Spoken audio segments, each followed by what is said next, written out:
তো বন্ধুরা, আমরা পার্ট 1 এ বলেছিলাম যে গোবর গ্যাস যে প্রসেসটা দেখিয়েছিলাম, যে একটা গোবর ভরে তুমি দেখেছো।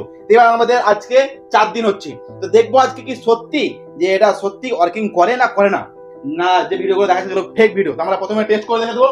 তার জন্য আমাদের লাইটে চলে এসেছে, আমরা জাস্ট এটাকে আস্তে আস্তে ঢিল দেবো আর এটাকে চালু করবো, ঠিক আছে? তো জাস্ট আমরা এই মুখের এটা খুলে নেবো।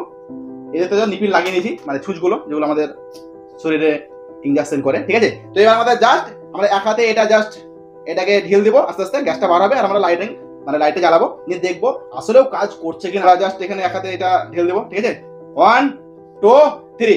যারা আমার মধ্যে ভিডিও লাইক করেন এটা লাইক করবে এবং চ্যানেল সাবস্ক্রাইব করে দেবে, ঠিক আছে? চলো জাস্ট আমরা জ্বালিয়ে নিলাম, দেখো চলো দেখতে পাচ্ছ বন্ধ হয়ে যাচ্ছে, ঠিক আছে? দেখতে পাচ্ছ জাস্ট কি হলো, জাস্ট হাওয়া বার হচ্ছে।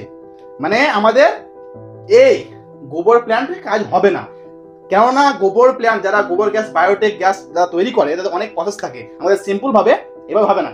এবার তোমরা বলবে হয়তো যে ইউটিউবে দেখাচ্ছে ওইগুলো হচ্ছে ফেক ভিডিও। মানে এখানে যদি আমি এখন এক টুকরো কার্বাইড ভরে দিই, যেগুলো কলা পাকা আম পাকা যদি ভরে দিই, তো গ্যাসটা একদম মানে গ্যাস যেমন জ্বলে এরকম সাঁকা জ্বলবে, ঠিক আছে? এটা জাস্ট হাওয়া হচ্ছে, লাইটারে গ্যাস জ্বলছে না। তো এই ছিল ভিডিও, তোমরা ট্রাই করে দেখতে পারো, ওয়ার্কিং হবে না। এর জন্য অনেক প্রসেস আছে, তো যেগুলো দেখা যেগুলো ফেক ভিডিও। তো যদি ভিডিও ভালো লেগে থাকে একটা লাইক করবে এবং পরবর্তী ভিডিও পাওয়ার জন্য চ্যানেলটি সাবস্ক্রাইব করে পাশে থাকবে। টাটা।